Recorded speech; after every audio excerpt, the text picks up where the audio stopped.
transition from that extraordinary monetary policy accommodation to more neutral settings must follow. There is a risk that the labor market is actually tighter than what we think it is. No one will ever describe my administration as a toxic work environment. This is Bloomberg Surveillance, Early Edition with Francine Lacqua. Well, good morning, everyone, and welcome to Bloomberg Surveillance Early Edition. I'm Francine Lacqua here in London, and here's what's coming up on today's program. Moderating inflation, U.S. consumer prices rise, but at a slower pace. Some of the surges linked to the economy's reopening are beginning to ebb. Beijing widens its crackdown to online insurance firms and issues a warning, get ready for more regulation. Chinese stocks fall. Travel, oil, and biotech. This hour, we speak to the chief executive of TUI and Novozymes, and we discuss the latest IEA monthly report with its head of oil markets. Now, let's quickly look at the data. I have to say, today's market is a little bit boring. I don't know if you call it boring or certainly low on volumes, but there's nothing huge that we need to look at. We did have a record high on Wall Street yesterday. Yes, the S&P futures pretty much unchanged at the moment. The one big thing that we need to watch out for before I break the figures from the IEA is exactly what we heard from China and what kind of regulatory crackdown we could see. All right, onto the IEA report coming out with its outlook, cutting its oil demand outlook on the virus, seeing a new surplus in 2022. So later in the program, we'll go in depth into this. We also spoke to the chief executive of Euronav, one of the oil tankers actually shipping oil to and from China. It was very interesting that he was telling us the third biggest port in the world also got shut down because of one COVID cases. That's in China. So a little bit later on, we'll be speaking to Toril, Bosoni, the head of oil markets at the IEA. Now let's get on to the wider markets. So joining us now is Eddie van der Walt from our M Live team, newly minted a CFA. So I just wanted to mention that. Congratulations. Thank you very much. Eddie, look, the market, I'm kind of wary of saying it's boring, but it's trading sideways. But there's still some very interesting stories out there. One is the Treasury auction, the other one is the oil market. Absolutely. And of course, CPI kind of underpinning everything. Yeah, absolutely. I think you're right. I think inflation still is the big story. I mean, yesterday we had a little bit of a muted reaction. We definitely had a sharp move in the dollar, but it didn't really reverberate across the rest of the markets, that CPI reading. But I do think the traders are coming to terms with the idea that the Fed's narrative that this is transitory. I think there was a lot of people that didn't buy into that, and they're just starting to accept that. But we're not at the end of this yet, because we're starting to see wage inflation going up. So I think it's really interesting as we move towards Jackson Hole at the end of this month. I think that is going to be absolutely key. Yeah, I mean, how much does this actually affect the Fed's tapering timeline? So we have the Uber dove, Jay Powell. Like, what is the market looking at? There's also minutes ahead of Jackson Hole. Right. Well, this is what the Fed has been telling us will happen, right? And I think, as we've said before, the narrative has just been one of supply disruption, which has put pressure on inflation, whereas now we are moving towards a slightly more services-based recovery, and I think that's taking some of the pressure off. But the Fed told us that this was going to happen, so as long as you were, on course with the messaging of the Fed, then you would have been expecting this. But I think a lot of people weren't. But as I said, we are not at the end of this game yet, because we are starting to see that wage inflation coming through. And that is ultimately, what will determine how much the Fed will have to react going into next year. But I think Jackson Hole, they'll really start telling us what to expect. Eddie, yesterday we also had a pretty blowout Treasury auction. So I don't know if that's significant or just overall, if the bigger question is what's priced in, because that will lead to market reaction. Yeah, absolutely. And the bond market is always the big dog in town, right? It's one you really want to keep your eye on. But I also think if we do see a significant taper tantrum coming on later, then I think it's not just going to be confined to the bond market this time around. I think it could spill over into equities, and we saw that with the Nasdaq yesterday, coming back a little bit. Despite the news that should have been quite supportive, I think people are starting to get a little bit worried about the valuations in tech and so on. Eddie, thanks so much. Bloomberg MLive editor Eddie van der Walt joining us this morning on all of your market action. Now, TUI has returned to positive cash flow in the third quarter for the first time since the start of the pandemic. The world's biggest tour operator says it's booked over 4 million holidays for the summer as European governments move to relax travel restrictions. Well, joining us now is the company's chief executive officer. He's Frederik Joussen. Thank you so much, Frédéric, for joining us. How much better, I mean, from now on, you've had a pretty okay summer, good summer, even if you want to say. What's the winter going to look like? Actually, when we look to summer right now, in the Q3 announcement, we see a positive cash flow. It's the first time in pandemic that we generated 320 million of cash surplus, and our liquidity position is good, with more than 3 billion. That's very safe. But at the same time, what's still to come is revenue, because of the 4.2 million customers for summer, only 900,000 have been going on vacation right now. So more than 3 million plus additional bookings short term will now flow into the Q4, so the revenues will go up as well. Right. And then winter will be interesting because we don't know yet. The short-term booking prevails. It's very difficult to see what the winter will do, but the important thing is summer is important. Summer are the main booking. Summer are all the profits. Winter is still a little bit uncertain. So are you confident, though, that there will be more loosening of travel restrictions as more people get vaccinated across the world?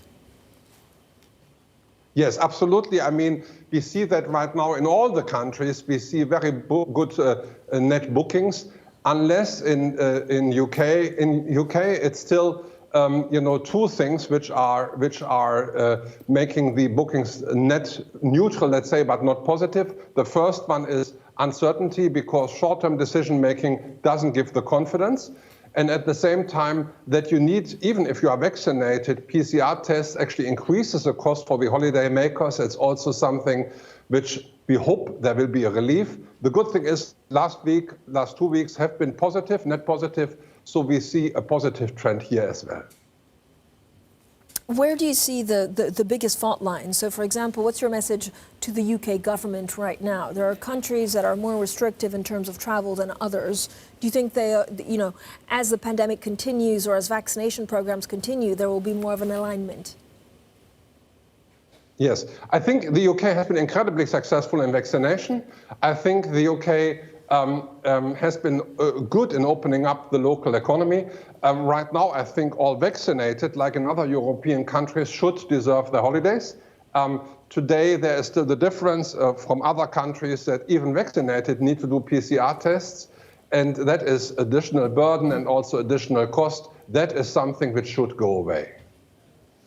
You've managed to extend your debt terms this quarter. Are you going to need to raise capital? Actually, we have now a liquidity position of 3.1 billion, 1.4 billion more than just a quarter ago. So we are not burning cash anymore. And the second thing is we have been extending our maturity profiles for the first repayment of debt to 2024. So we have now time. But one thing is also clear.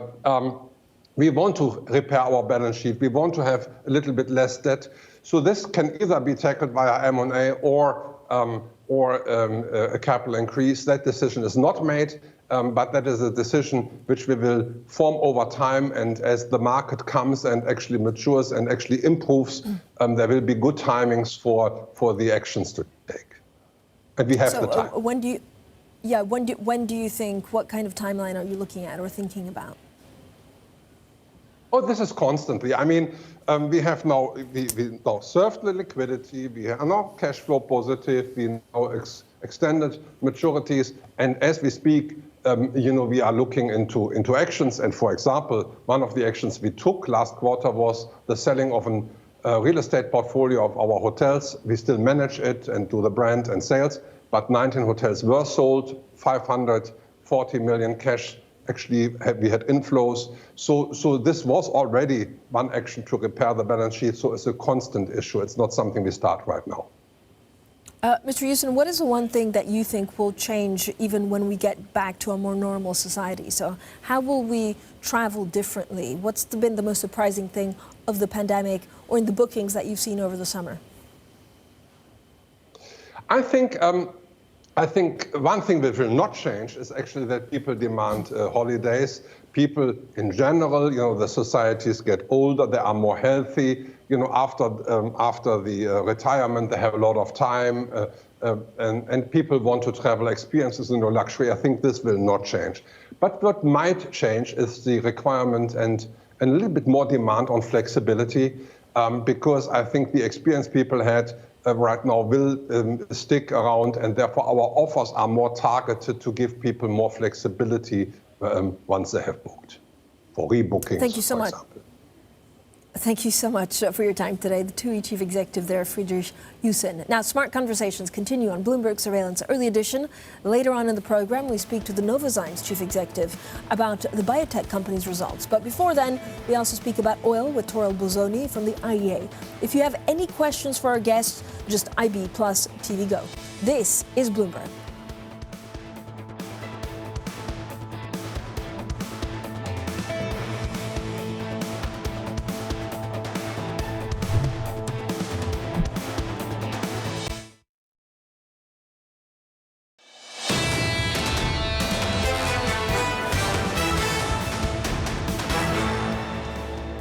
Economics, finance, politics. This is Bloomberg Surveillance Early Edition. I'm Francine Lacqua here in London. Now, just an update on the Boeing 737 MAX. India, we understand, is set to clear that jet to fly again in a major boost. Now, just a couple of days ago, we saw, for example, the 737 MAX arriving in China for flight tests. Just a reminder, China was the first nation to ground the MAX, acting within hours of a fatal crash in Ethiopia on March 10th, 2019.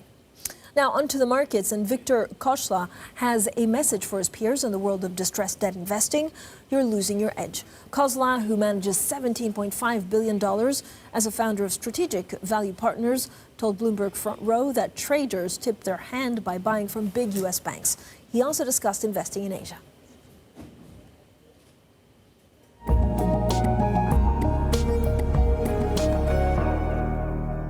I was brave or stupid, depending on your point of view. In 2006, 2007, we set up small investing teams in Asia.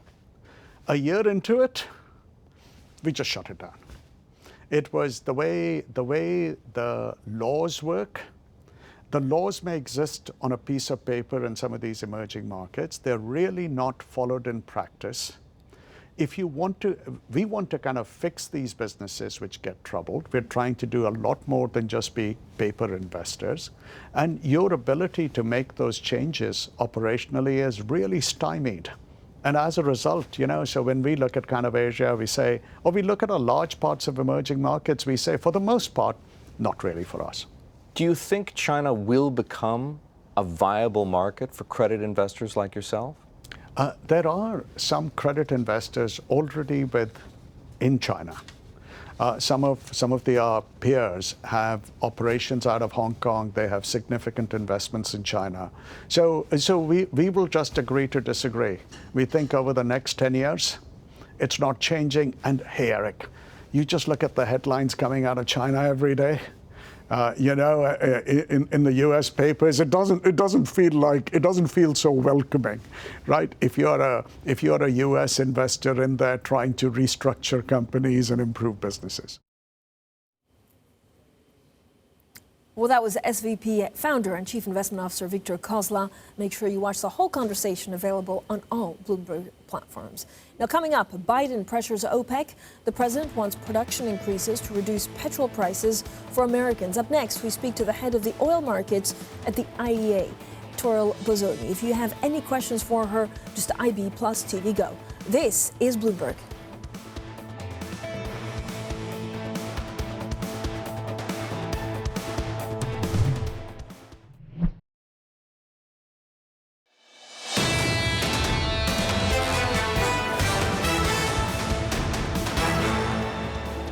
Economics, finance, politics. This is Bloomberg Surveillance Early Edition. I'm Francine Lacqua here in London. Now, President Biden is urging OPEC countries to reverse production cuts to help lower U.S. gasoline prices. The U.S. administration wants Saudi Arabia and its allies to unleash more crude onto global markets, stressing the importance of affordable energy. We're taking action to address gas prices as well. Today, gas prices are lower than they were early in this decade, but they're still high enough to create a pinch on working families. Well, we're now joined by Toril Bosoni, head of the IEA's oil market division, which have just released its monthly oil market reports, which basically said that the oil demand outlook has been cut because of the virus, and they now see a new surplus in 2022. So, Toril, thank you so much for joining us. It seems that the IEA and maybe the Biden administration don't see eye to eye on what's needed from OPEC. Well, good morning. No, so in our latest report today, what we're seeing is that the new deal that was agreed last month already goes a long way to restore market balance for the remainder of this year. Oil inventory has, of course, come down sharply in recent months, as supply has not been high enough to meet the demand, the recovery from the pandemic. But what we're seeing now is that the new deal will go a long way to restore balance for the rest of the year. The substantial supply gap that we had seen previously to that agreement being reached has narrowed substantially. So we see more balanced market towards the end of this year. So basically, based on today's report, it seems that that you would tell the Biden administration that there's no need for extra oil markets because we just don't have that demand at the moment.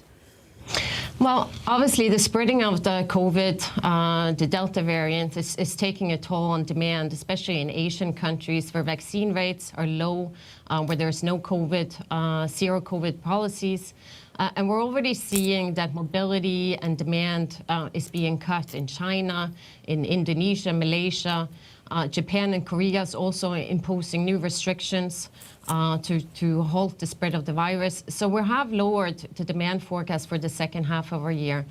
That downgrade, along with the higher supplies from the OPEC Plus group, in July, global oil production already rose by 1.7 million barrels a day. Supply is up by 3.5 million barrels a day since April. And with the new deal, another 2 million barrels a day is set to come to market by the end of the year. So even though there could still be some small, modest stock draws for the coming months, we see the market much more balanced than we did prior to this deal being reached. Toril, how difficult actually is it to do forecasts at this moment, given that, especially in some of the Asian countries, I'm thinking of China, where there's 1 or 2 cases, whole ports get shut down, therefore curbing demand from oil as well. Are we going to see in this kind of like start and stop situation in terms of demand going forward? Obviously, the demand outlook is highly uncertain because of the Delta variant. The pandemic has been unpredictable.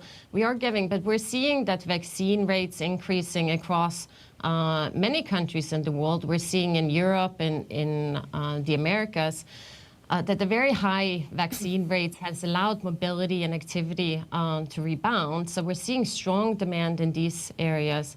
Of course, as long as the uneven vaccination rates across the globe means that as the virus spreads, countries decide to take measures to halt the spread, it could have an immediate impact on demand. So this is what we're watching all the time. And I think that there could be further downside risk due to the virus in the second half of this year if we do not get the pandemic under control. But there's also upside risk. We're seeing a lot of pent-up demand, especially in Europe and in the US. A lot of people want to take to the road. People are eager to travel. Economic recovery is very strong. Industrial activity is strong. So we're seeing that demand is holding up quite strongly in these countries. Last month, the IEA itself was actually urging OPEC to turn on the taps. Was that a mistake? No, we see, as we said in last month's report, the increase from OPEC Plus really is necessary now to balance the market. Without the increase from OPEC Plus that they agreed in the middle of July, market would have continued to tighten. We would have up pressure on pricers. And now we're seeing that the deal is meeting, it goes a long way to meet the demand for oil that we see for the rest of the year. When we're looking into 2022, however, we do see a risk of the market balance returning to surplus. This is also because we're seeing increased growth in supply from producers outside of the OPEC Plus group, such as the US. The current prices should restore some growth in the US shale patch for next year. But as the OPEC Plus group has said in many of their meetings, they're meeting on a monthly basis, so they have the opportunity to continue to halt or to even to reverse the cuts as required by the market. So for now, we think that the market is looking relatively well balanced for the remainder of this year. Toril, thanks so much. Toril Bosoni, there, head of the IEA's oil market division, joining us this morning on the back of that IEA report. Now, coming up, soaring demand for alternative protein leads Novozymes to invest 2 billion Danish kroners into a new production line. We'll be speaking to the chief executive on earnings next. This is Bloomberg.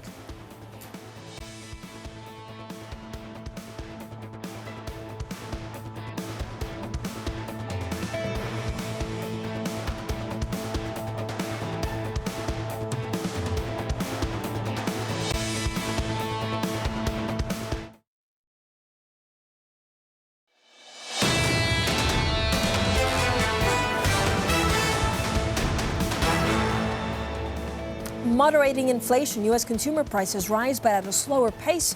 Some of the surges linked to the economy's reopening are beginning to ebb. Beijing widens its crackdown to online insurance firms and issues a warning: get ready for more regulation. Chinese stocks close lower. And two of the world's leading COVID-19 vaccine makers tumble from records, while Moderna and BioNTech lose $60 billion in value in 2 days. Good morning, everyone, and welcome to Bloomberg Surveillance Early Edition. I'm Francine Lacqua here in London. Now, this is what the market is telling us. Of course, a lot of the focus is on inflation after we had the CPI data yesterday. A lot of the focus is on central bank, especially possible Fed tapering. The market's kind of moving sideways, but a reminder that Wall Street actually gave us a new record high. And then the other thing that we're talking about, of course, is China and cracking down on some of the sectors that they care a lot about, which basically means that, a lot of traders are trying to figure out what it means for the industries they're invested in. So it's one of the latest steps to increase scrutiny of insurance technology platforms is what we heard today. Now on to earnings, and Novozymes reported second quarter earnings that beat the average estimates and raised the lower end of its full-year financial forecast range. As the world's biggest manufacturer of industrial enzymes, Novozymes makes the enzymes that go into everything from personal hygiene products to wine and pharmaceuticals. Well, the Danish company saw good performance in emerging markets and in its food and beverage unit, announcing an investment of 2 billion Danish kroner into alternative protein production. Well, we're delighted now to be joined by the chief executive of Novozymes, Esther Benjit. Thank you so much, Mrs. Benjit, for joining us today. First of all, when you look at your earnings and some of your divisions, they're of course not all created equal because of demand and supply. For example, you do some of the enzymes that also goes into gasoline. When are you expecting that to return to a more normal usage? Very good. Thank you. And yes, a very good summer of our very good results on the first half of the year. Thank you for being complimentary today. We're very pleased with the 9% growth in Q2 and also the 6% growth in the first half with very strong earnings. And yes, the narrowing upwards our guidance for the year with growth across the whole divisions. And answering, going then deeper in your questions on bioethanol, we see a recovery, both our enzymes and yeast. Don't forget that we are not only an enzyme company, we are a biotech company, and we provide a full solution for our customers. So, and in bioethanol particularly, we bring the full package of enzymes, yeast, and also technical expertise and digital formulations on how to run our solutions the better. But then going into bioethanol dynamics, we see both things, two special trends. One, North America recovering, partially recovering the decline that we saw in gasoline demand that affected ethanol also demand last year. And that's the driver of the strong growth that we see in Americas. And then at the same time, we continue to see very strong penetration of our solutions in Latin America, overall net, driving to the 16% growth for the first half of the quarter. So positive momentum recovery of demand in North America. And that probably fulfill the steady state. I think that was your second question. Not this year, and reach the 2019 by the end of next year. If we stay on bioethanol a second, what does the push in the U.S. for using more electric cars actually mean for that division, for bioethanol, or some of the things that you use to put into it? Yeah. What we see right now from a gasoline demand dynamics, the main driver is simply the social distancing, and as the consumers going onto the roads and then using their cars. That was the main driver of the decline. And that also, as societies open, that as we see the demand coming back and recovering. It is true that there is a way or a continuous emerging trend of sustainability and CO2 emission reduction, where we are part, together with electrical vehicles, of be part of the solution. Don't forget that only last year, our bioethanol, our enzymes and yeast enabling the bioethanol production lead to more 46 million CO2 emission reductions to the world. So we're very pleased of being part of the answer, being part of the journey of CO2 emission reductions. And as I said, it's also a trend that we see in Latin America, where we continue to see strong growth and penetration from both the market, but also share gain. So how much do some of these, for example, green initiatives actually boost enzyme usage? And in what sector particularly? Is it home care? Are there other places where you're expecting to really have bigger returns because of the push on green?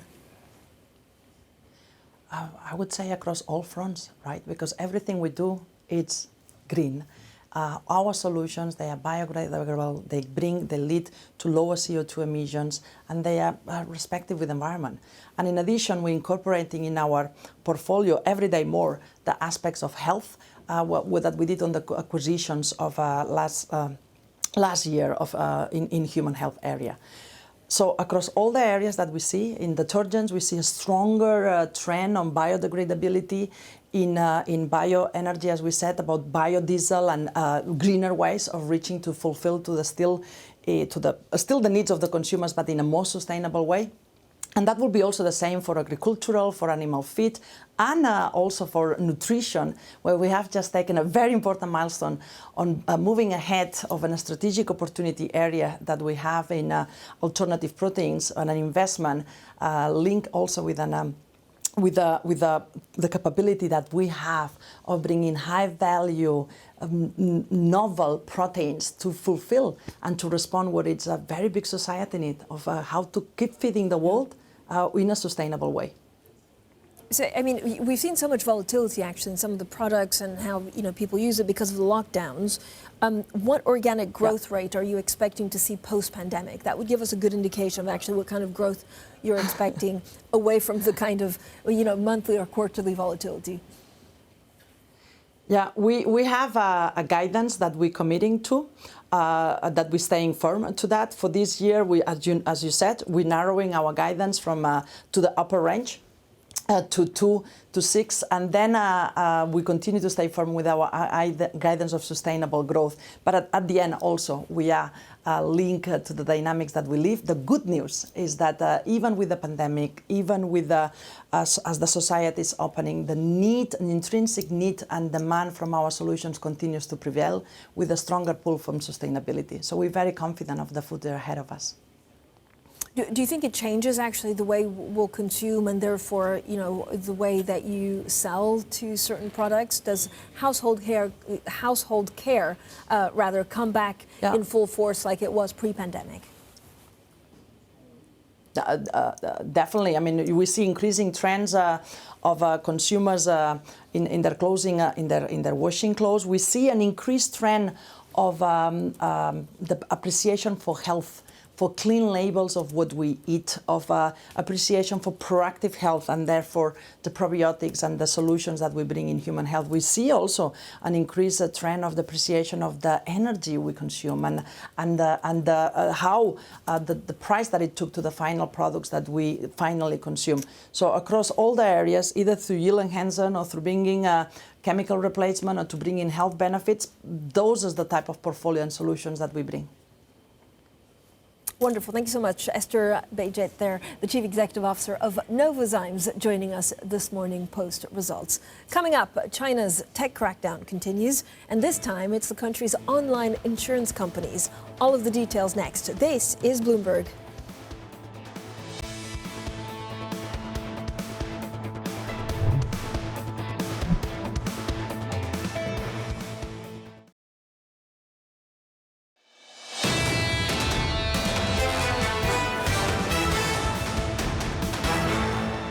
Economics, finance, politics. This is Bloomberg Surveillance Early Edition. I'm Francine Lacqua here in London. Let's get straight to the Bloomberg First Word News. Here's Leanne Gerrans. Hi, Leanne. Hi, Francine. The ONS says UK GDP grew over 1% to the course of June, up from 0.6 in May. That contributed to growth for the second quarter of 4.8%, close to the 5% pace predicted by the Bank of England last week. The economy is recovering very strongly, fastest quarterly growth in the G7 group of countries, and evidence that our plan for jobs is working. But I'm not complacent. The shock that our economy and public finances have experienced is significant, and it will take us time to fully recover. Afghanistan is reported to have replaced its army chief, who had been in the post since June, as Taliban fighters continue to make rapid advances, seizing more of the country's provincial capitals. Meanwhile, acting finance minister Kailey Leinz has resigned and left the country after the Taliban captured key customs posts, bleeding the administration of revenue. Fighting has intensified ahead of the full withdrawal of US and NATO troops at the end of August. Now, Poland's ruling party has pushed through a controversial media law amid 24 hours of political drama. Parliament's lower chamber voted narrowly to approve the legislation, which seeks to protect broadcasters from takeovers, but effectively targets Discovery, the American owner of Poland's largest private TV network. The EU and US say it's an attempt to muzzle independent media. And hackers have now returned some of the approximately $610 million of crypto they stole from a decentralized finance protocol called Poly Network. In a message, the unidentified thieves say they pulled off the attack, quote, for fun. The hackers are now asking for donations as a reward. We are told they have so far raised a total of $200. Global news 24 hours a day, on air and on Bloomberg Quick Take, powered by more than 2,700 journalists and analysts in more than 120 countries. I'm Leanne Gerrans. This is Bloomberg. Francine. Leanne, thank you so much. Now, China has widened its regulatory crackdown even further, this time targeting online insurance platforms. Authorities have ordered companies to curb improper practices or face severe punishments. It comes as Beijing releases a 5-year plan to strengthen its control over sectors like tech and healthcare. Well, Bloomberg's Asia government reporter Lucille Liu now joins us with the very latest. Lucille, thank you for staying with us. What are the Chinese regulators now telling insurance technology platforms? Hi, Francine. Yes, so regulators are saying that this is a sector that's been in the fast lane. It's grown too fast, and there's been a lot of transgressions. So they named a few. For example, platforms that aren't licensed to be insurance providers, providing these businesses, and also the illicit use of clients' information. So going back to this data privacy that you mentioned earlier. This is a big sector in China. It brought in about $50 billion in premiums last year, and we've already seen some stocks drop on this news, so anywhere between 2 to 9% for some of the largest players in China. What are you reading from this new document? So we also saw this 5-year plan on China's legal governance. It's a document that highlights some of the legislative priorities, notably national security, technology, and anti-monopoly. So we also have a lot of analysts noting this as an indication of China's very long-term plans to revamp some of these industries. Lucille, there are also reports that actually could target pets. How far can this crackdown actually go? I know traders are trying to figure out what industries they could be exposed to. Yeah, we spoke to some analysts this morning, and one really stood out. He said, in the past, we've seen a lot of these types of campaigns, and we know that when President Xi Jinping really sets his mind to something, he doesn't do sort of a few months campaign. These are overhauls and revamps. And so I think there is this expectation that this will be a very long-term project, and there will be various facets with different motivations, but we will be seeing some revamps in the private sector for sure. Great. Thank you so much. Our Asia government reporter there, Lucille Liu in Beijing. Now, Hong Kong's exchange new CEO is downplaying that regulatory crackdown by China, which has dented the pace of listings and pressured stocks. He told us the bourse has a record number of deals in the pipeline. We're seeing similar type of modifications to how big tech works all around the world.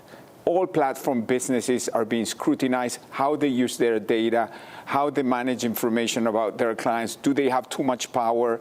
How are we going to manage how they deal with the public? So I don't see it as too different from what we're seeing in other places. It may be perhaps in its own way in some sectors like education. It may be in a specific way that we don't see too much in other places.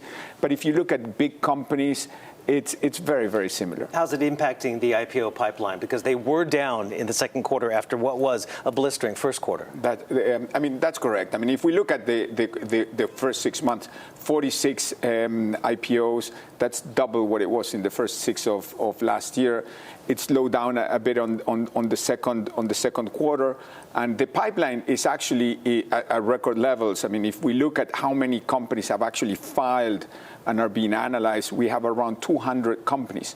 So that's a very, very significant and healthy pipeline. But is tech holding off right now? I mean, there have been lots of reports that ByteDance perhaps is going to go ahead despite its regulatory scrutiny. First of all, in the first 6 months, of the companies that listed, these 46 that I mentioned, 92% were tech companies. So they are the ones that are coming. The companies will, of course, assess the market. When is it too volatile to go? But there are companies listing. There's a listing ceremony that we have tomorrow. I mean, we had one last week. I mean, so the activity has slowed down because some companies are evaluating the market. Is this the best market for me to go or not? It has slowed down. The pipeline remains very, very strong. And we actually have more and more companies that are inquiring about doing an IPO in Hong Kong. Possibly companies that were perhaps analyzing other markets, and now they're asking a lot of questions about Hong Kong. The chief executive of the Hong Kong Exchange there, speaking with our Stephen Engel. Now, this is what our futures are telling us. Well, not our futures, but U.S. futures. That's a Freudian slip for sure. We saw record highs yesterday. Today, the picture is looking a little bit more flat. Again, things can change. We look at the S&P 500 futures, 4,440. The focus, of course, is on what we just spoke about on China. Now, the $60 billion wipeout to two of the world's leading COVID-19 vaccine manufacturers tumble from records. Up next, we speak to Sam Fazeli from Bloomberg Intelligence. This is Bloomberg.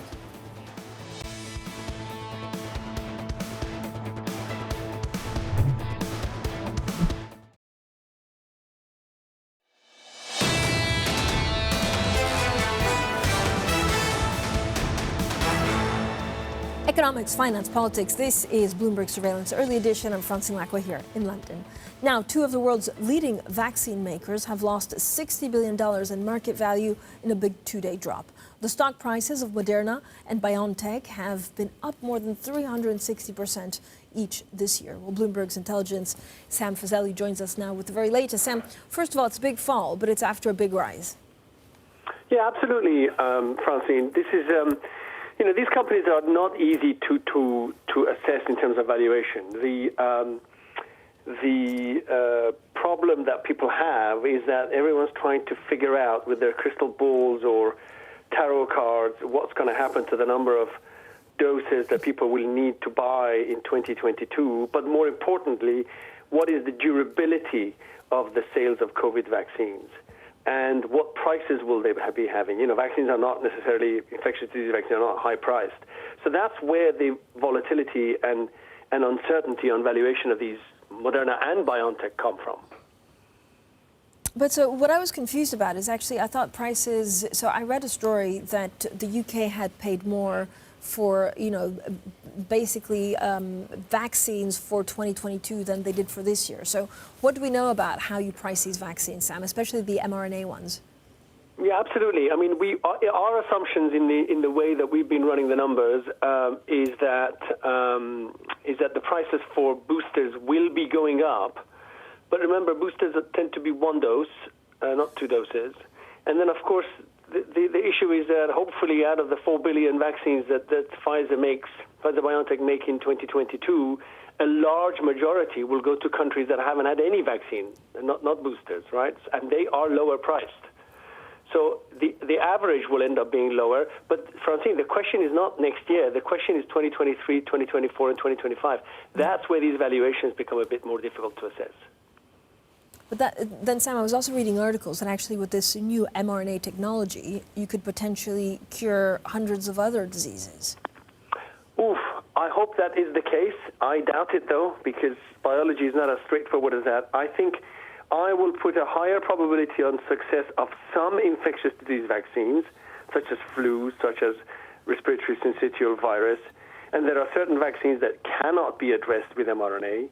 And then, of course, when you get to diseases like cancer, etc., then we're in a very different area, and the targets are much more difficult. So that really has to have a lot more risk adjustment on it than infectious disease vaccines.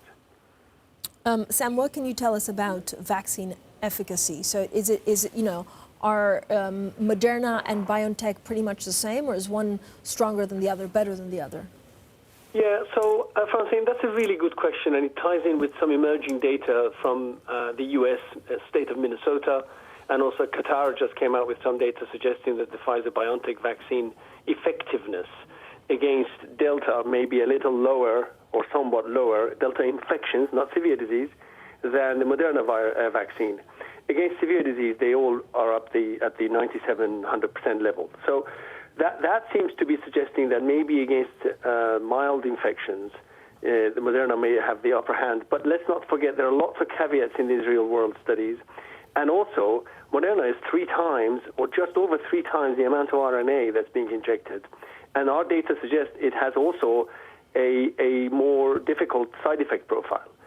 So I think that does tie in with perhaps some of the data that's coming in against mild infections. Sam, what are the other things that you're looking at? So we're also hearing, we're looking at green passes here in the UK, actually, from Monday. I think if you're close to someone who has COVID, but you've been double vaccinated, then you no longer have to isolate. Will that make a difference in terms of cases, or what kind of numbers or trials are you looking at? Yeah, Francine, I think eventually we need to get to a point where which we've talked about a lot together, where we decide how much we worry about infections as opposed to severe disease. This is the problem that we will have. If this scenario plays out, people who are double vaccinated can still pass the virus. So you will continue to have cases of mild infections, and obviously some that will be severe because not everybody responds equally to vaccines. But if we want to go back to some kind of normality, so that half the population or 10% of the population isn't isolated, that's the only way forward. And when I look at countries like New Zealand and Australia who are trying to vaccinate everybody, that's a worry. Thank you, Sam. Bloomberg Intelligence's Sam Fazeli. Now, we'll have plenty more, of course, on this throughout Bloomberg Surveillance Early Edition.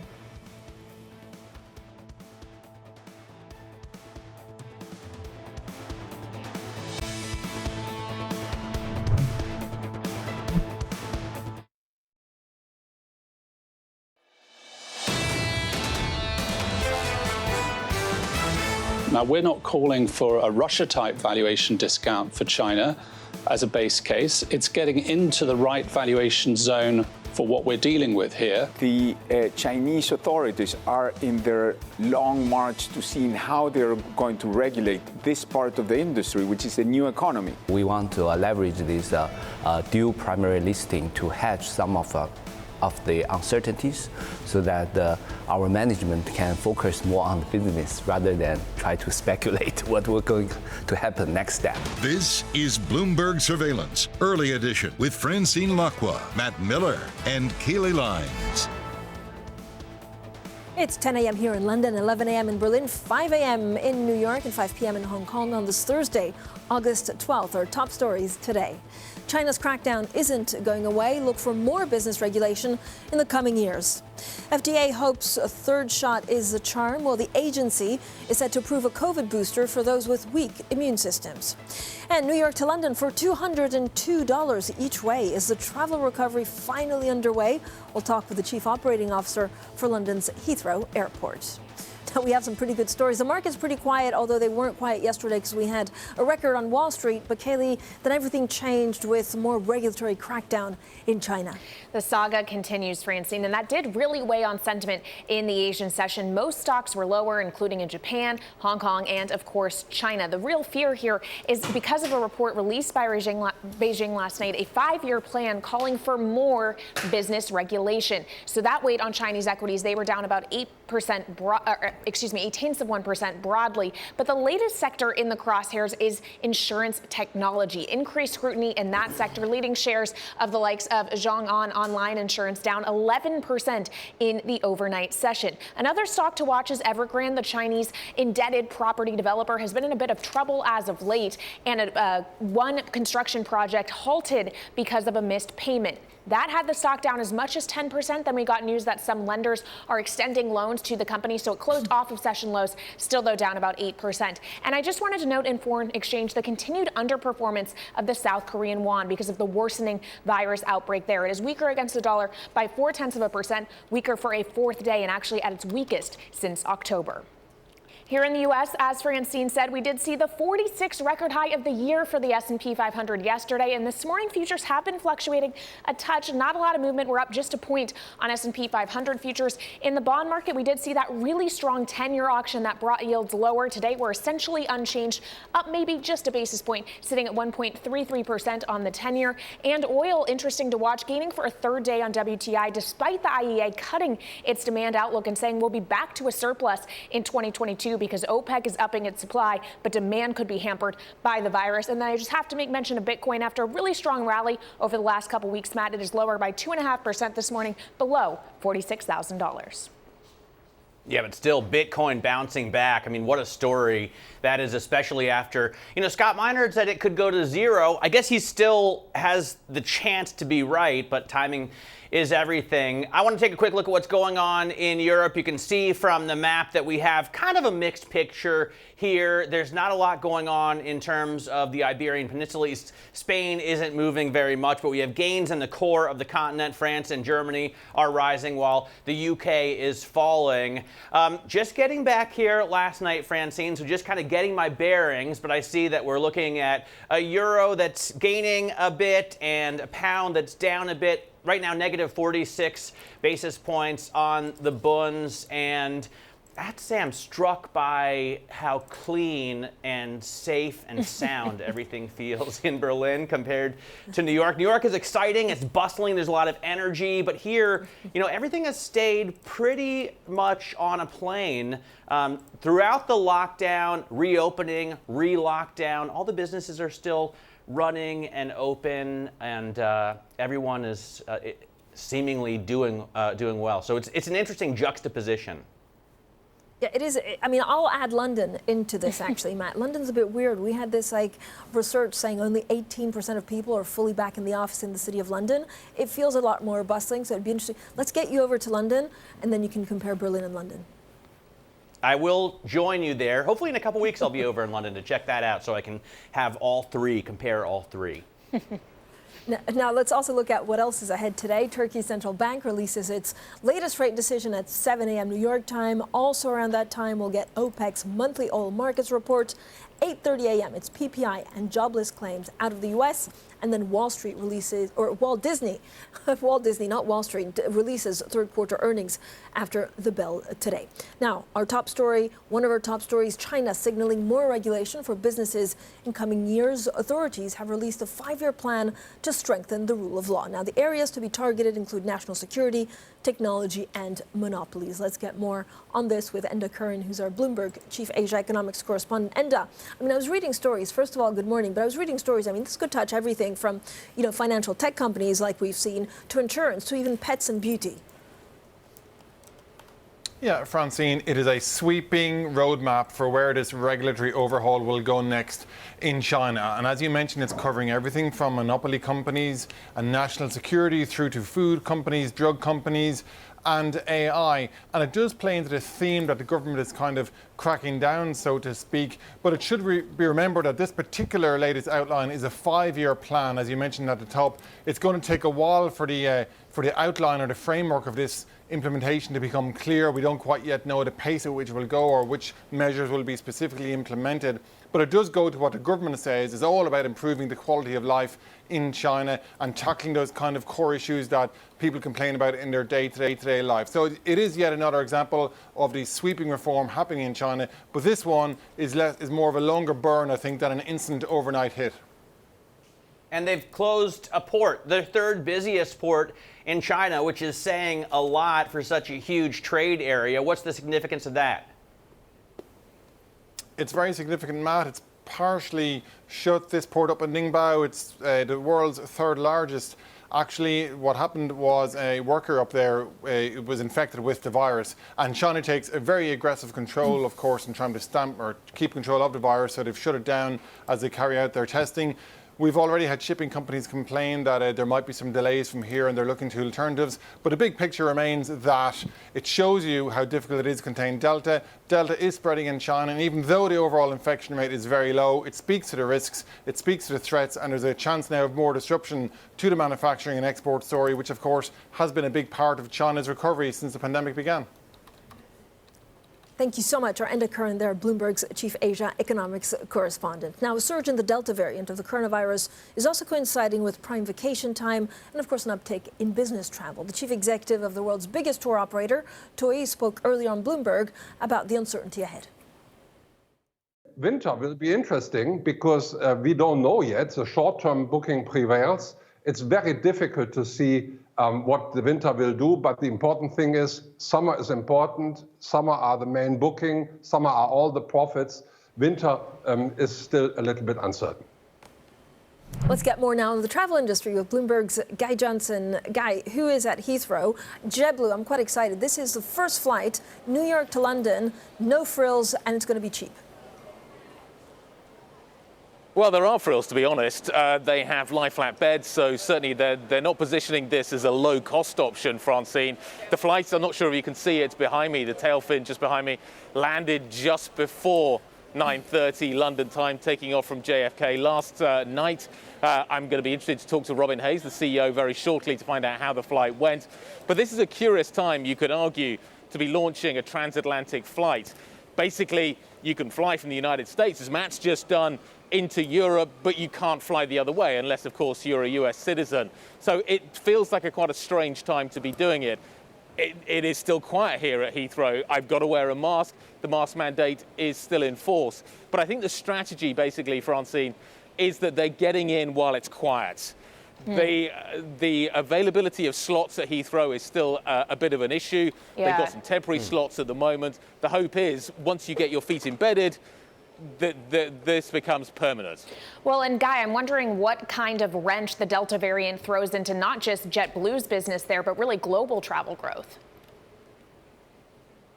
Well, we saw it yesterday, Kailey, didn't we?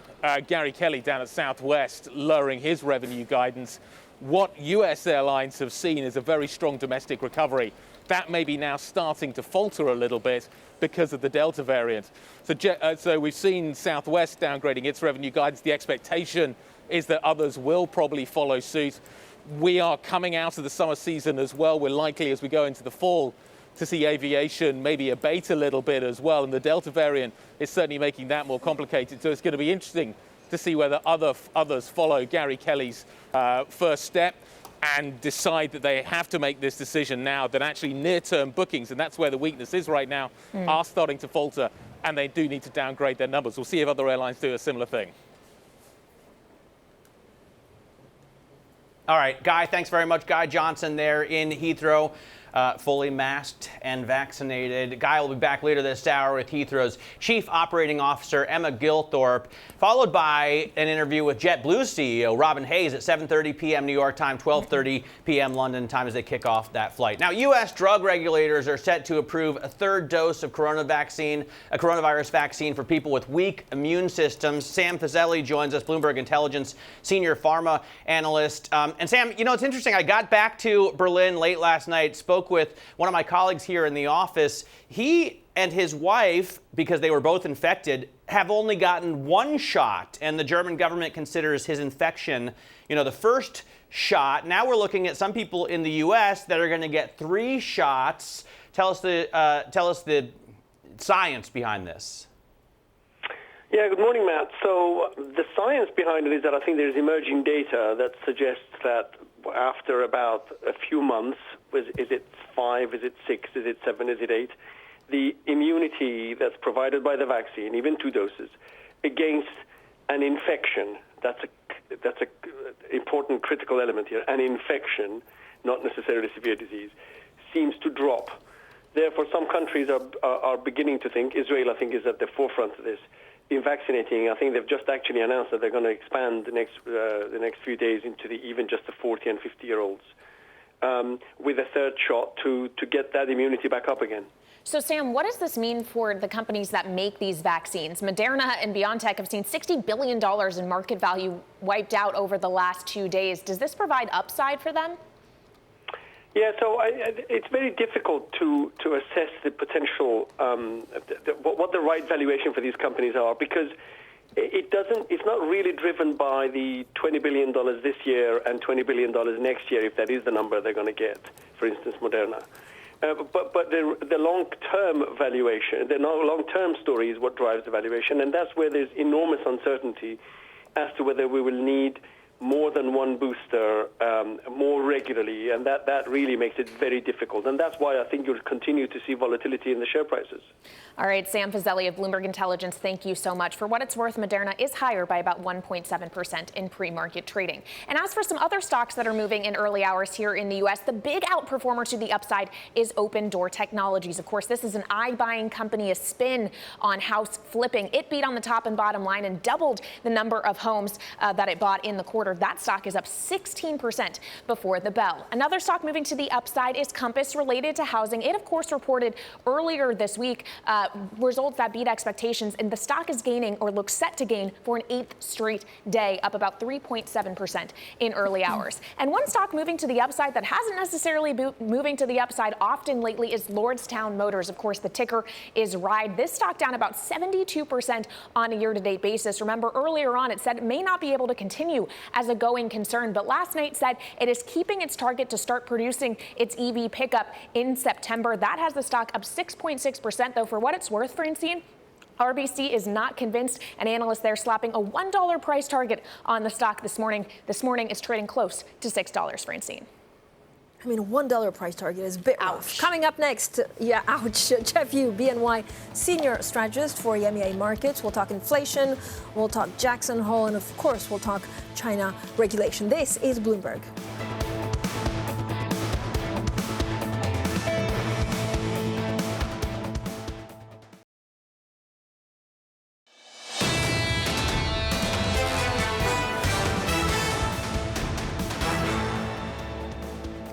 This is Bloomberg Surveillance Early Edition. I'm Matt Miller in Berlin, back in Berlin with Francine Lacqua, back in London, and Kailey Leinz back in New York. I never Taking left. a look at, that's true, but you will at some point, and then you'll come back. Let's look at what happened yesterday in terms of what happened with inflation, right? We got the CPI print out yesterday, and here you can see that it's moderated a little bit, but Mohammed El-Arian writes a great piece on Bloomberg Opinion. You can check that out by typing OPIN GO.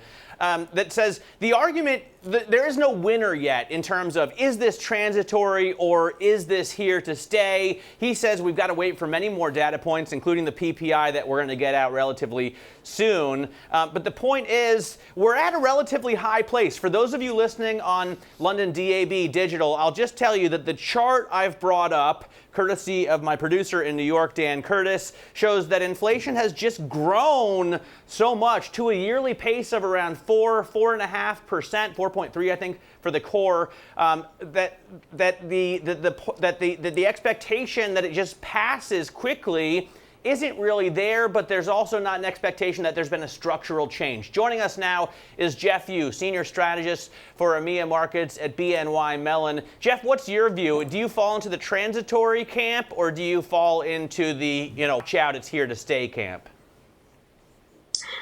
It really depends on the decomposition of inflation. So the supply issues are probably going to be transitory, but on the wage growth side, I think the Fed is realizing, and we've held this view for some time now, that the wage growth side is probably going to be a bit more persistent, especially in the US. So that PPI, CPI divergence globally, that should start to come off. But wages is what everyone is looking for right now.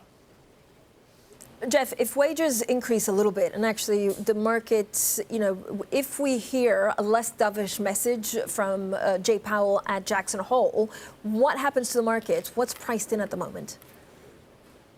I think a good chunk is actually already priced in. We were going through our custodial flow data, iFlow, over the last 2 weeks or so, and we're seeing clear rotation out of some cyclical markets like Asia and Europe, and bond markets have actually broadly been in favor. So I think a good chunk of that is priced in. So you're hearing more and more opportunities for maybe to actually sell the dollar after Jackson Hole. So again, it's sell the fact, that kind of an issue. Again, at Jackson Hole, what we want is a bit of a timeline right now. We want to see where they stand. As for rate hikes, I think that is the next phase. The markets are pretty relaxed about the fact that rate hikes aren't going to happen for at least another 12 months or so. Jeff, we're looking at just south of 134 on the 10-year. Is the upside to yield, or is the bias on yields to the upside or downside from here? It's actually mixed, but basically I wouldn't put too much stock on upside pressure right now for two main reasons. One is if the Fed is right, and if you want to follow policy as it transmits, then 10 years and beyond, the long end of the curve, that actually should only have limited upside, because the Fed wants to restrain the economy, and that's what we've seen over the past few months. Secondly, let's look at the global picture. A lot more depressed yields, and globally reflation expectations are much tamer, led by Asia. So global investors, they want to pick up yield in the US when they can, and that cross-border flow into the US, into Treasury market, that probably will keep a lid on yields as well. So that's where, on balance, I wouldn't really push for too much upside at this point. Jeff, when you look around at the resurgence in the coronavirus and, who's recovered best, who still has yet to recover, do you see opportunity? I do, and I think Europe is where things are perhaps a bit underappreciated. This UK experiment, or the British experiment as people call it, with living with the virus, will Europe take that up next? And if so, coupled with the results of the German elections, we expect reflation, investment plans to come through. We do think that there may be some value in the euro over the medium term, and if bond yields actually start to go up, if European yields begin to go up, I think flows can actually favour that market as well. The issue right now is Asia. China's embarking on a cyclical slowdown. It's really starting to infect other markets as well. That's where policy differentials could really start to open up, and probably an asset market I'd probably stay away from. Jeff, I was going to ask you actually about China. One, because they're closing down, or they're back into lockdown because of a couple of cases in certain parts in China, including the third biggest port in the world, and because also of this very big regulatory crackdown. What does it all mean for the rest of the world? So two main issues there. First, on the regulatory side, I think this really is part of the learning curve, both for China and global investors. There will be more hiccups along the way, but I don't see that detracting from the longer-term asset allocation picture into Chinese bonds and equities. Some things are company-specific, some are sector-specific, so they will do what is in the interests that they believe for the country. Now, on growth, that is a much more pressing short-term issue. With hindsight, having a relatively restrained fiscal policy and monetary policy, I think, was the wrong approach for China. So more RRR cuts will happen in Q3 as early as September, I think. And I think next year, fiscal, we can expect a bit more stimulus. Right. Of course, they want to contain leverage. There's still issues there. Jeff, thank you so much. As always, Jeff Yu there, Senior Strategist for EMEA Markets at BNY Mellon. Plenty more on the markets shortly. This is Bloomberg.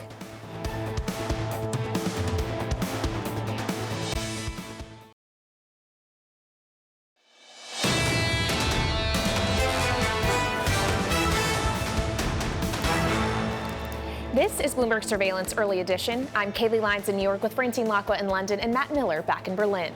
Now let's get the first word news, and President Biden is delivering on Donald Trump's pledge to bring U.S. troops home from Afghanistan and is getting criticism as the Taliban nears control.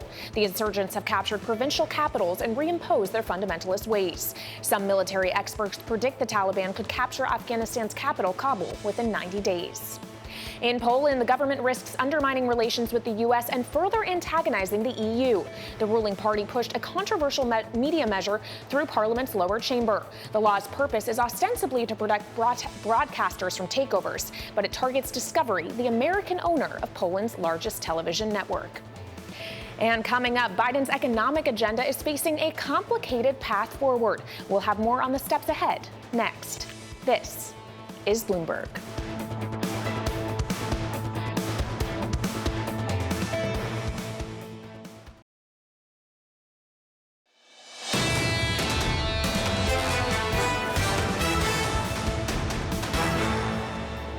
This is Bloomberg Surveillance Early Edition. I'm Francine Lacqua in London, Matt Miller in Berlin, Kailey Leinz in New York. The band reunited again. Matt, the focus firmly on the markets is, of course, what happens with inflation, with Jackson Hole not too far ahead, or in a couple of weeks. We'll hear from Jackson Hole and Jay Powell. And then the other stories, of course, is what's happening in China in terms of regulatory crackdown.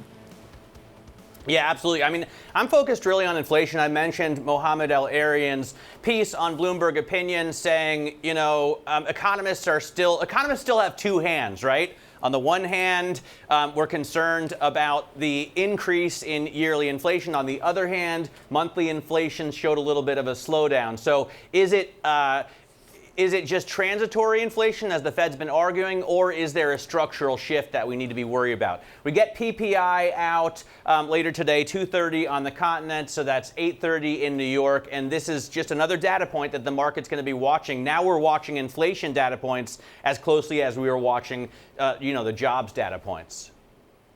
Look at Matt Miller across multiple time zones. Kailey, that's really also playing out in the markets. It is 3 hours to go until that PPI print, Francine. And where we shake out ahead of that is higher once again in Europe. Another record high for the stock 600. Granted, the gains aren't huge. We're only up about 0.1%, but still, it is an all-time high. And here in the U.S. and in New York, of course, we had the S&P 500 closing yesterday at another record high. It's 46th of the year so far. The NASDAQ, though, lagged once again. And again, in the futures market, the NASDAQ 100 futures are lagging. They're down about 0.1%, while S&P futures are positive. Of course, ahead of that PPI print, we are seeing yields ticking up just a basis point in the Treasury market on the 10-year yield, sitting at 1.34%. And then I wanted to note oil gaining for a third day as well, up about 0.5% on WTI this morning, just south of $70 a barrel, even though the IEA cut its demand outlook for the rest of the year and said we could be back into a surplus in 2022. As for some stocks moving before the bell this morning, a few earnings movers to note, one of them being Open Door Technologies, the iBuying company, basically a spin on flipping houses. It beat on the top and bottom line, bought a lot of houses in the second quarter. It's working out. That stock is up about 17% before the bell. To the downside, though, is Marqeta, a commerce payments company. It was its first report since it went public just a little while ago and disappointed, missing expectations. It's down about 8.5%. And finally, vaccine makers moving to the upside as well. The FDA, as soon as today, could announce that they are approving a third shot of COVID-19 vaccines for immunocompromised people. That has Moderna up 1.8% and Novavax higher by the better part of 3%, Matt. You know, Kailey, I was talking a little bit earlier about my Ford F-150 Raptor that I had in the U.S. That had a 6.2-liter V8. If you're not a car person, all you need to know is it's a very big engine and it took a lot of gas. Look at this chart here, and I'll say to our listeners on Bloomberg Radio that this shows gas prices in the U.S. from 2011 until now. Back then, they were jumping up to $4 a gallon. And what that did for me as a big truck driver was encourage me to drive a little bit less. I didn't take the long trips that I was used to, and I would take the train more often to work because the commodity was more expensive. I used less of it. Now we're seeing the gas price creep back up again. $3.18 is the average, and the president is encouraging OPEC to pump more because he wants the price to stay low, which to me, Francine, doesn't make a lot of sense if you want to fight climate change, right? You should hope that the market pushes the price of the commodity up if you want people to use less of it. Yeah, that's kind of, dynamics of exactly what we've heard in the markets. And it doesn't make a lot of sense, Matt, but you also wonder how much pressure the Biden administration is actually getting from constituents because of inflation, rising prices, and of course, rising gas prices and food prices. Now, President Biden said at this briefing yesterday that his administration is addressing the issue of gas prices. We're taking action to address gas prices as well. Today, gas prices are lower than they were early in this decade, but they're still high enough to create a pinch on working families. Let's get straight to Jack Fitzpatrick, who's Bloomberg government reporter. He joins us now from D.C. Jack, how much of a headache is this for the Biden administration? As Matt very diplomatically puts it, it doesn't make much sense for the administration to ask OPEC to get more oil, whilst at the same time pushing the climate change agenda. Yeah, there is a conflict there, but it represents the kind of approach that Biden has taken on climate change, which is trying to focus more on the carrot than the stick, especially if you compare it to probably the Obama administration. You see spending on clean energy, on the infrastructure around electric cars, that kind of thing in the infrastructure package. You see him opposing a gas tax and trying to push through regulations greater requirements for the reduction of emissions from cars in the production of those cars. So really what Biden is trying to do is focus on creating the alternative, the cleaner energy alternative, rather than just having that effect on individual people's behavior. But yeah, there is a conflict because this is not pressuring people to take the bus or take the train more. While we're talking about that infrastructure package, really both of them, the argument on the Republican side and even on the moderate side from senators like Joe Manchin is this price tag is too high. It could be inflationary. Is this the Biden administration that, with this focus on gas prices, is worried about inflation?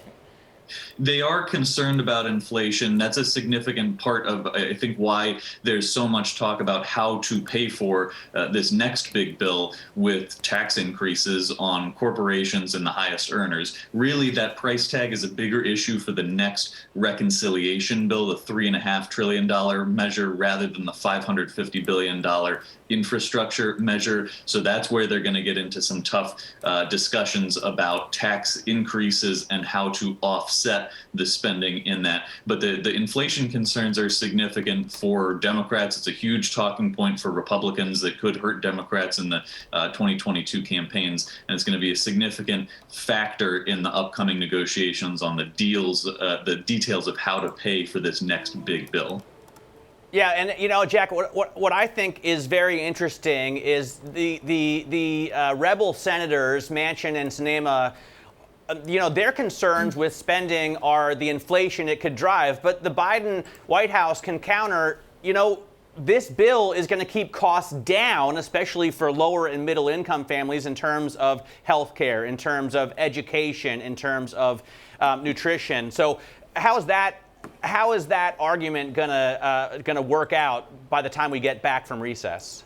It's much more of an argument. The argument in favor is much more of an argument essentially about redistribution than a stimulus. The talks are still about paying for this 100% by raising taxes on corporations, raising taxes on people earning more than $400,000. Sometimes political realism gets you to a point where they don't actually pay for the whole thing. But right now there's a lot of pressure from Democrats such as Manchin and Sinema and President Biden to fully offset the cost. And the benefit would be more to the middle class with an extension of child tax credits, an expansion of Medicare, that kind of thing. So, yeah, the inflation issue is a significant part of this. And you could see the package potentially shrink if they're not able to come up with enough pay-fors to fully offset a $3.5 trillion bill.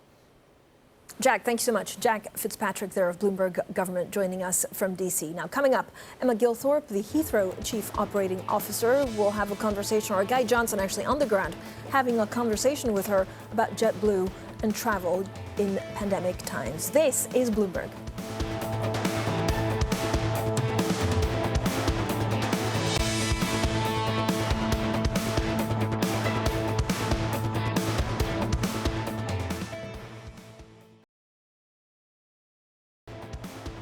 This is Bloomberg Surveillance Early Edition. You're looking live at the principal room.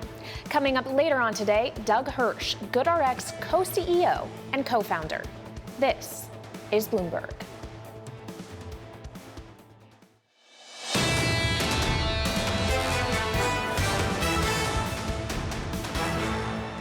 People are desperate to travel. I mean, there is that demand and that hunger we see. Travel restrictions across the world remain in place in key markets, Australasia, South Asia, for example. But we believe that the point-to-point traffic from those origins will also be pretty strong. There is a big appetite to travel. So everywhere where people can travel, we see immediately bookings coming in. Cruise demand is strong among our guests who are thrilled to be back. We are seeing people obviously much more comfortable to be in hotels, resorts, all the usual lodging use cases. I think you will see, from a hotel stay standpoint, probably business travel recover faster than the airline side. We see actually an increase of demand probably in the future for leisure business demand. We will see cases in the cruise industry, but we have among the best protections in the larger leisure business. While the variant is out there, overall, we're seeing bookings and we're seeing the experience accelerate. I think we'll continue to see that. I don't see Delta having a particularly large impact on it. Cruise demand, not for the faint-hearted in pandemic times. Those were various travel executives speaking to us over a couple of past weeks. Now let's get more on the global travel industry with Bloomberg's Guy Johnson, who joins us live from London's Heathrow Airport, and he's joined by the Chief Operating Officer of Heathrow. Guy, over to you. Francine, thank you very much indeed. Yes, we've just seen the first flight, the inaugural flight from JFK to London Heathrow for JetBlue. The passengers that are going to be getting off are going to be obviously scrutinised heavily for their health status. That is going to become something that I think a lot of us are going to have to get used to. As you can see, I'm wearing a mask. There is still a mask mandate in force here. The question really is, how much of that sticks around? How much of this becomes a permanent feature of the travelling landscape? Well, let's ask a person who's probably going to be setting some of those rules. Emma Gilthorpe is the Chief Operating Officer here at Heathrow. What is it going to look like a year from now? Are we still going to be wearing masks? Do you think the vaccine story is going to be a little easier in terms of navigating for travellers? What kind of rules can we expect? The vaccine story has been so positive. I mean, the UK has been leading the way in this, but the US hasn't been far behind. I think from a mask-wearing point of view, currently, it is what our passengers want and expect from us globally, and we are, after all, connecting people internationally here, and we need to make sure that we set the right standards compared to all of the other hubs that people will be travelling through. This time next year, it's really hard to say what the rules will be. What we are seeing is a softening of things like social distancing. People are now self-regulating more, and it's just wonderful to see passengers coming back through the airport, and particularly, of course, as of last Monday, we saw US passengers coming back into the UK, which was just wonderful to see. Families connecting again, sometimes after a 2-year period without seeing each other. That's great. They can come here, but we can't go there. When do you think that's going to change? Well, I'm really hopeful that come sort of end of Q3, we'll start to see a change in the US border policy. That is what we need. As you said, the UK government has opened up the border to US vaccinated passengers coming inbound, but we really need outbound passengers to be allowed into the US as well. It's a really key route for us, clearly a special relationship with the US, lots of family connections, but trade also really important on that link. So we are really encouraging the US government to review its border policy and come up with a similar framework which is vaccination-based to allow people to now travel into that critical economic route. JetBlue, first flight in, great to see.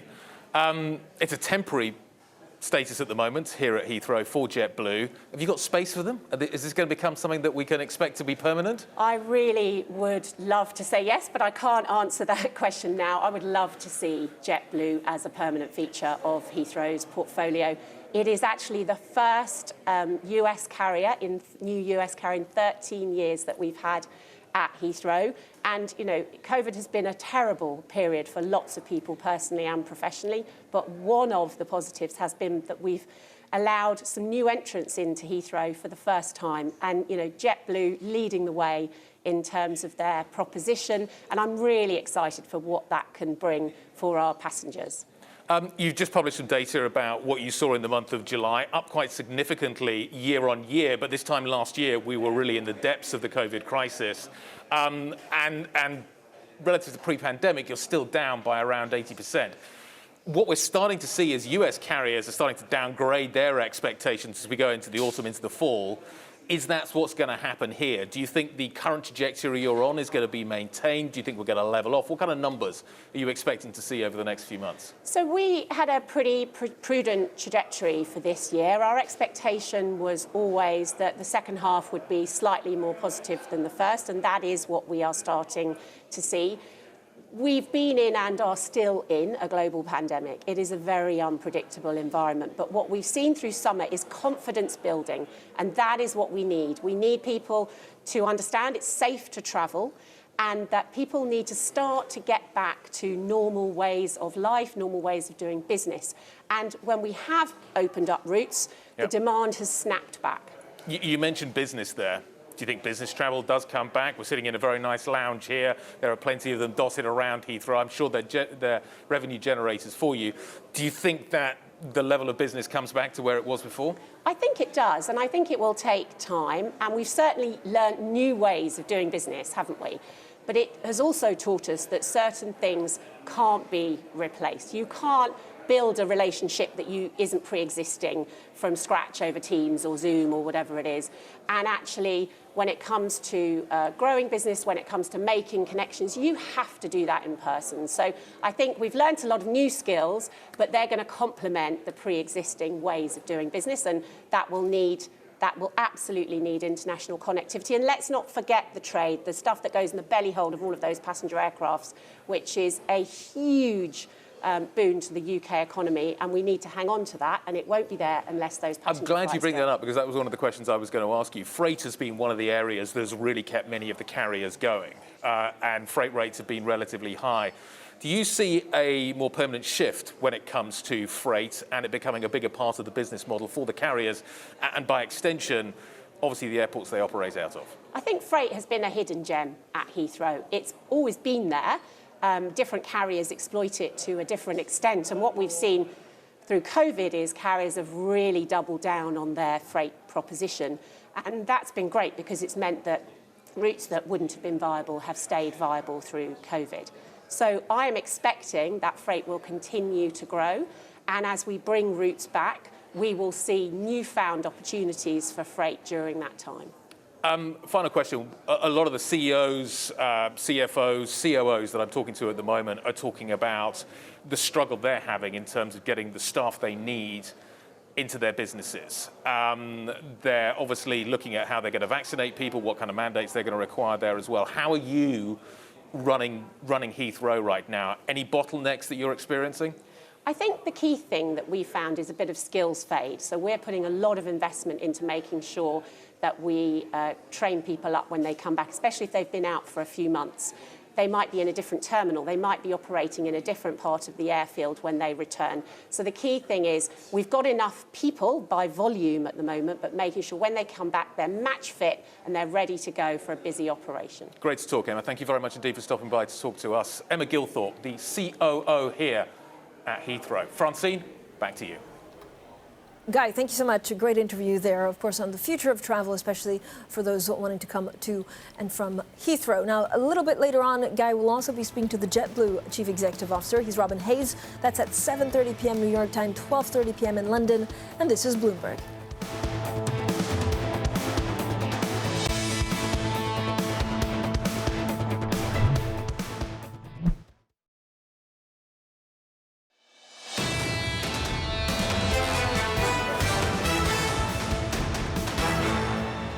This is Bloomberg Surveillance Early Edition. All three of us reunited, back together. I'm Francine Lacqua in London, Matt Miller in Berlin, and Kailey Leinz in New York. Who's also together with us is Tom Keene, as always, co-anchor of Bloomberg Surveillance.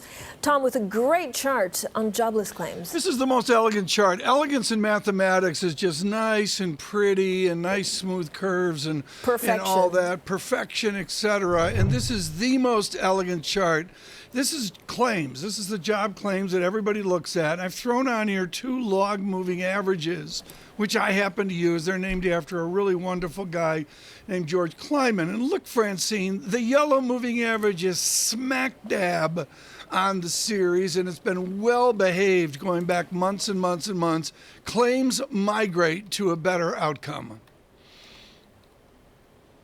Tom, in terms of the inflation argument, where do most of your guests fall? Mohammed El-Arian wrote a great column saying economists are still all on the one hand, on the other hand.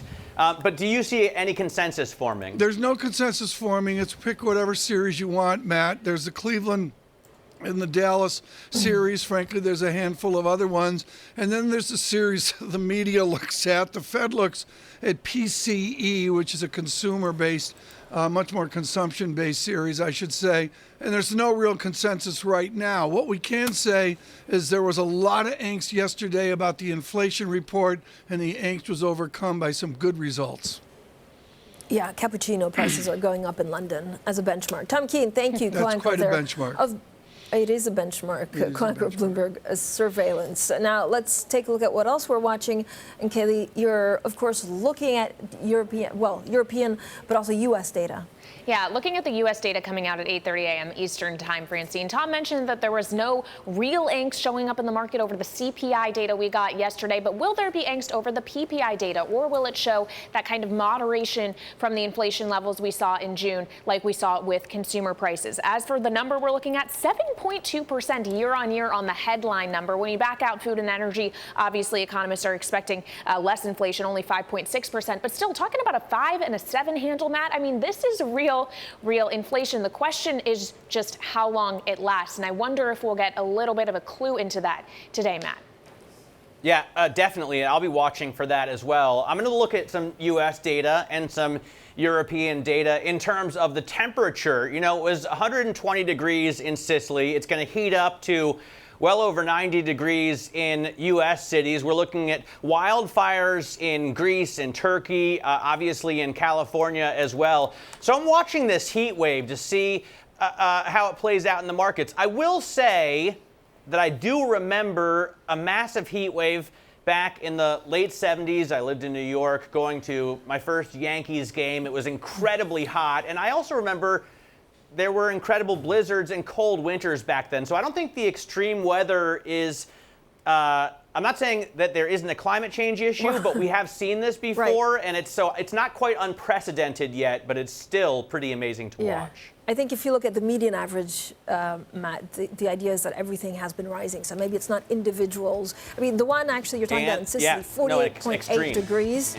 Celsius, is called Lucifer. What a name. I'm also watching a Bloomberg scoop learning that Janet Yellen may be considering a trip to China in the coming months. It will depend on travel risks owing to the Delta variant. More Bloomberg surveillance coming up ahead with the JetBlue chief executive. This is Bloomberg.